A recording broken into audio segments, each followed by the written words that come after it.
दोस्तों नमस्कार, मैं राम सूरत यादव। आखिरकार जो है विपक्ष की जीत हो ही गई। अब विपक्ष की बात चुनाव आयोग ने अब तक नहीं माना, लेकिन विपक्ष की बात को सुप्रीम कोर्ट ने मान लिया और अब एक तरीके से मोदी सरकार को बहुत बड़ा झटका लगा है, क्योंकि हमेशा विपक्ष चुनाव आयोग से यही मांग कर रहा था कि ईवीएम में पड़ी हुई वोटों की जिस तरीके से गणना होती है उसी तरीके से वीवीपैट से जो पर्ची निकलती है उसकी भी पूरी गणना हो और ईवीएम में पड़ी वोटों से उसका मिलान कराया जाए। लेकिन चुनाव आयोग कभी नहीं माना। बार बार जो है अनुरोध करने के बाद भी कभी चुनाव आयोग विपक्ष के नेताओं को मिलने का समय भी नहीं दिया।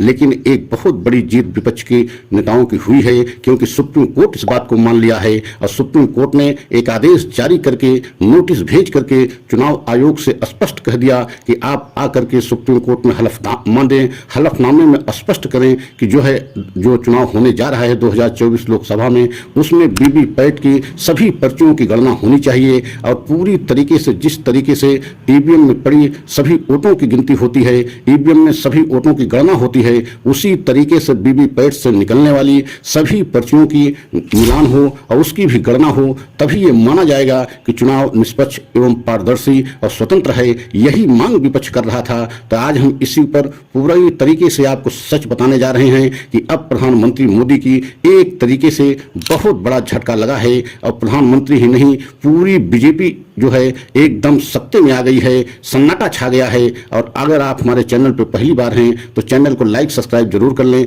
वीडियो को अंत तक देखें और आपको यह खबर जैसे आपको मिलेगी आपको लगेगा कि इस बार जो है ईवीएम से चुनाव भले होगा लेकिन एकदम निष्पक्ष और स्वतंत्र और पारदर्शी होगा। ऐसा हम इसलिए कह रहे हैं कि आपने देखा है कि 2019 के चुनाव में हर बूथ पर वीवीपैट की मशीन लगाई गई थी, लेकिन गणना वीवीपैट से निकलने वाली पर्चियों की नहीं की गई थी। और यही विपक्ष मांग कर रहा था, अब तक कर रहा था, चुनाव आयोग से मिलने का समय मांग रहा था, लेकिन चुनाव आयोग कभी तैयार नहीं हुआ। लेकिन अब मामला सुप्रीम कोर्ट से एक ऐसा आदेश जारी हो गया कि पूरी तरीके से 2024 के चुनाव की हवा एकदम बदल गई है। ऐसा हम इसलिए कह रहे हैं कि विपक्ष की पूरी मांग जो है सुप्रीम कोर्ट ने मान लिया है। और देखा जाए तो विपक्ष यही मांग कर रहा था कि वीवीपैट से निकलने वाली हर पर्ची की गणना होनी चाहिए और ईवीएम में पड़ी वोटों से मिलान होना चाहिए। और जबकि अब तक ऐसा नहीं होता रहा, अब तक चुनाव आयोग मात्र 5 बूथों की गणना वीवीपैट से निकलने वाली पर्चियों की कराता था। तो आप समझ सकते हैं कि एक विधानसभा में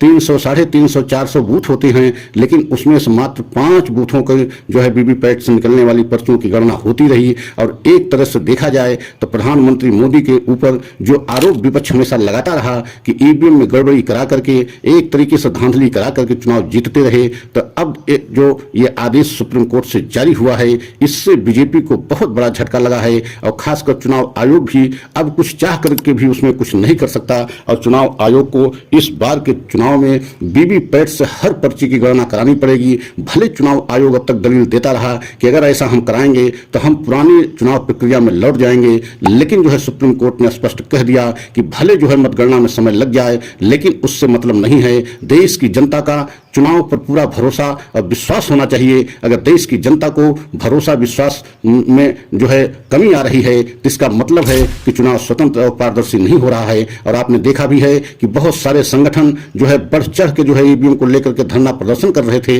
लेकिन चुनाव आयोग नहीं मान रहा था। लेकिन अब यूएससी मतलब सुप्रीम कोर्ट से जो ये आदेश जारी हुआ है उससे सिर्फ बीजेपी में ही नहीं सन्नाटा छाया है, बल्कि चुनाव आयोग में भी सन्नाटा छा गया है कि अब तो किसी तरीके से जो है कुछ चुनाव आयोग कर भी नहीं सकता, क्योंकि वीवीपैट से निकलने वाली हर पर्ची की गणना हुई और ईवीएम में पड़ी हुई वोट से मिलान कराया गया तो एकदम चुनाव निष्पक्ष और स्वतंत्र हो जाएगा। मोदी सरकार को बहुत बड़ा झटका लगा है, खासकर मोदी को। तो अगर हमारा ये वीडियो अच्छा लगा हो तो लाइक सब्सक्राइब करें, कमेंट में अपनी राय अवश्य दें। अगला वीडियो पुनः लेकर के आएंगे, तब तक के लिए जय हिंद, जय भारत।